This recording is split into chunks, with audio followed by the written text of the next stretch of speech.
आज हम आपके लिए अत्यंत महत्वपूर्ण बातें बताने जा रहे हैं, तो कृपया आज के इस संदेश को अंत तक देखें। हर कोई व्यक्ति अपने जीवन में सुख, शांति चाहता है, अपने परिवार के साथ खुशी से अपने घर में रहना चाहता है।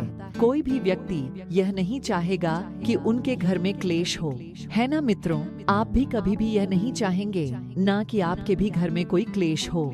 तो इस वीडियो को लास्ट तक जरूर देखें। मैं आपको कुछ महत्वपूर्ण बातें बताने वाली हूँ जिससे कि आपके घर में सुख शांति बनी रहेगी। तो आपको अपने घर में रखे हुए कुछ वस्तुओं को अभी बाहर निकाल देना है, इससे कि आपके घर में जो कुछ भी नकारात्मक ऊर्जा होगी वह नष्ट हो जाएगी।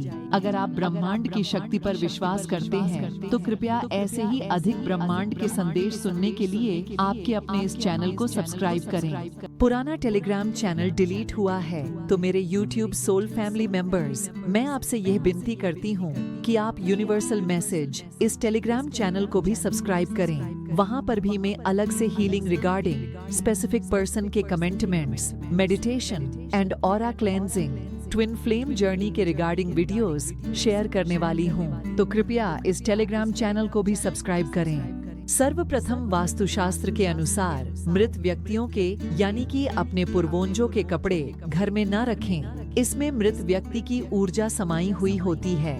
ऐसे कपड़ों से घर की उन्नति में एक बाधा हो सकती है। घर परिवार में कलह भी निर्माण होता है। दूसरा पॉइंट, वास्तुशास्त्र के अनुसार घर में भगवान की कोई भी टूटी फूटी मूर्तियां न रखें। घर में किसी भी भगवान का कोई भी फटा हुआ फोटो न रखें। ऐसे भगवान की टूटी फूटी मूर्तियां घर में होने के कारण से भी घर में कई समस्या उत्पन्न होती हैं। घर का वातावरण भी अशांत रहता है। घर में एक से ज्यादा भगवान की मूर्तियां रखना टाल दें। जो ज्यादा की मूर्तियां हैं, उन मूर्तियों को आप घर में नहीं रखना चाहते हैं तो उन मूर्तियों को आप घर में नहीं रखना चाहते हैं तो उन मूर्तियों को आप बहते हुए पानी में विसर्जित करें। तीसरा पॉइंट या फिर तीसरी वस्तु, भगवान को चढ़ाए हुए फूल, प्रसाद आदि चीजों को आप कई दिनों तक घर में कचरे की तरह किसी कैरी बैग में रखते हैं तो घर का कचरा भी और भगवान को चढ़ाए हुए फूलों को भी आपको रोज कचरा गाड़ी में फेंक देना है। और जो भगवान को चढ़ाया हुआ प्रसाद है उसे आप आंगन में रख सकते हैं, जिससे कि उस प्रसाद को पशु पंछी गाय उस प्रसाद को खा सकें। इससे आपके घर में लड़ाई झगड़ा कम हो जाएगा। चौथी वस्तु, कई लोग अपने घर पे या फिर गाड़ी में नींबू मिर्ची बांधते हैं तो आप उसे एक हफ्ते के बाद निकाल दें और आप फिर से उसे लगना चाहते हैं तो आप फिर से नया नींबू मिर्च लगा सकते हैं। परंतु एक हफ्ते के बाद आप इसे नहीं निकालते हैं तो इससे आपको कुछ भी फायदा नहीं तो नुकसान ही हो सकता है।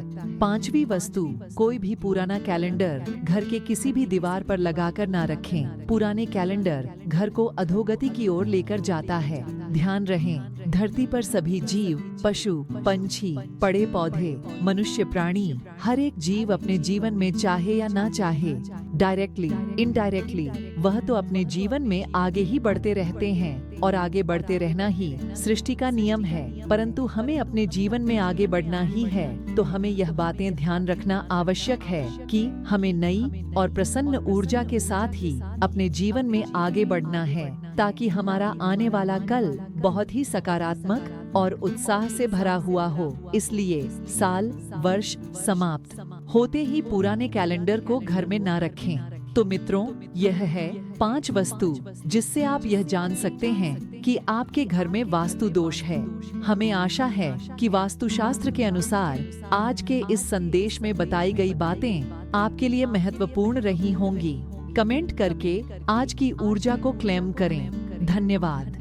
अगर आप भी अपने जीवन में दुखी हैं, परेशान हैं, तो डिस्क्रिप्शन बॉक्स में एक बुक की लिंक दी है। उस बुक को आप ऑर्डर कर सकते हैं। उस बुक को पढ़कर आपको अवश्य हीलिंग मिलेगी। अगर आपको कुछ भी healing regarding, law of attraction regarding कुछ भी क्वेरीज होती है तो आप मुझे डिस्क्रिप्शन बॉक्स में दी गई ईमेल आईडी पर ईमेल कर सकते हैं।